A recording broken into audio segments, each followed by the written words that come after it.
કેન્દ્ર સરકારે નવી પેન્શન સ્કીમને આપી મંજૂરી। સરકારી કર્મચારીને નિવૃત્તિ પહેલાના 12 મહિનાની બેઝિક સેલેરી પર 50% સુધીનું મળશે નિશ્ચિત પેન્શન।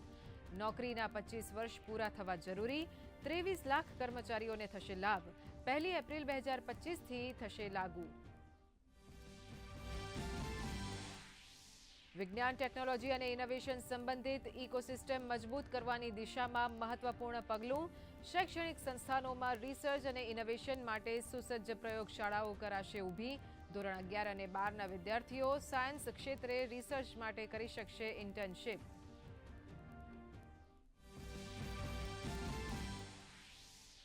માર્ચ 2026 સુધી સમગ્ર દેશને નક્સલવાદની સમસ્યાથી કરાશે મુક્ત। છત્તીસગઢમાં નક્સલવાદ સંબંધી કાર્યક્રમ બાદ કેન્દ્રીય ગૃહમંત્રી અમિત શાહે કહ્યું, છેલ્લા 10 વર્ષોમાં નક્સલવાદી ઘટનાઓમાં 53% સુધીનો ઘટાડો થયો હોવાની ગૃહમંત્રીએ આપી માહિતી। પૂર્વોત્તરમાં ભારે વરસાદથી પૂરનો પ્રકોપ। ત્રિપુરામાં છેલ્લા 3 દાયકાનું સૌથી મોટું પૂર।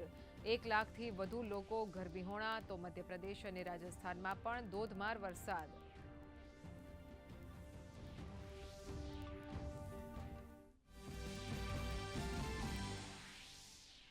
દક્ષિણ ગુજરાતમાં મેઘરાજાની તોફાની બેટિંગ।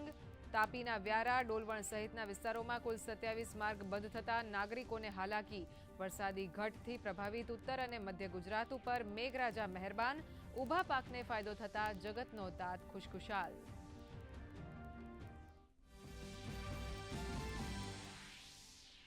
મધ્યપ્રદેશ અને ગુજરાતમાં સારા વરસાદને કારણે નર્મદા ડેમની સપાટીમાં વધારો। ડેમ ઓવરફ્લોથી માત્ર 3.65 મીટર દૂર, તો તાપીનો ડોસવાડા ડેમ સિઝનમાં બીજી વખત ઓવરફ્લો। પાણીની આવક વધતા ઉકાઈ ડેમના 8 દરવાજા ખોલાયા। તંત્ર બન્યું સાબદું। ભારે વિવાદ બાદ આખરે રાજકોટના લોકમેળાને મુકાયો ખુલ્લો। ટીઆરપી અગ્નિકાંડ બાદ એસઓપીનું ચુસ્ત પાલન કરાવવા તંત્ર એલર્ટ। સુરેન્દ્રનગર, પોરબંદર સહિતના સ્થળોએ લોકમેળાને પગલે નાગરિકોમાં ઉત્સાહનો સંચાર। જન્માષ્ટમીને પગલે દ્વારિકા સહિત કૃષ્ણ મંદિરોમાં વિશેષ વ્યવસ્થા।